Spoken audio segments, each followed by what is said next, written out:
Okay, Batangas at saka Rizal, no?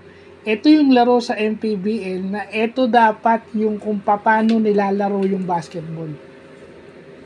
Game of execution. Kumbaga, ito magaling sila sa ATO o after time out plays. Kasi mga veteranong player sila. Pero, ang isang nakita ko doon is you should know the scouting report. Alam natin si Jong Valoria shooter. So alam din natin Jong Valoria can drive kasi nga yung kanyang strong part ng kanyang game is shooting 3-point shots. So pag lumusot ka, drive siya, ganun din. So what better way to do it is that deny him the ball or challenge him from the side. Wag mo na siyang bigyan ng 3-point, wag mo na siyang bigyan ng 4-point play. Okay? Ganun din yung Batangas, di ba? Nakita mo yung Ablasa kung paano gumawa ng footwork para lang maka-open. Hindi lang yung play ni Cholo Villanueva yun, ni Coach Cholo Villanueva. Hindi lang yung kung paano niya diagram. It consists about footwork.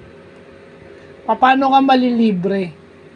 Paano ka makakapunta dun sa open spot na paano mo sasaluhin yung bola ng tama and then shoot? Yun yung ginawa ng Batangas. Pero, ang pinakamaganda sa game na to is 4 seconds left, hinayaan mong maka-inbound eh. Remember, nagmintis ka ng isang free throw. Walang 4-point shot. Okay? Walang excuse kasi nagmintis ka ng isa o dalawang free throw lang yung dalawang free throw na ibigay sa'yo. Pinabayaan mong maka-inbound eh.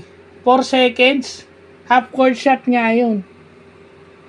Dapat yung hindi mo na hinayaang makadribble yun at hindi mo na, ginulo mo na dapat para hindi na makatira. Pumasok. Na buzzer beater tuloy pa yung Batangas. Dapat panalo na yung Batangas. Dapat mag-include dito, hanggat may oras pa, hindi mo pinababayaang mag-dribble. Lalo na yung mga point guards. Kasi point guards, pag hawak nila yung bola, they could either pass it or shoot it pagtanggap nila.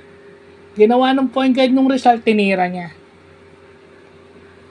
So wala, yun, good decision yun. Kasi pinadribble mo eh, pag inbound, walang humarang eh. Humarang lang kung kailan alam titira na siya eh. Dapat yun, hindi mo na pinatitira kasi may oras pa. Kung pumasok nga, remember, pinapractice na ngayon yung half-court shot. Yan yung influence ni Steph Curry, pinapractice na yung half-court shot.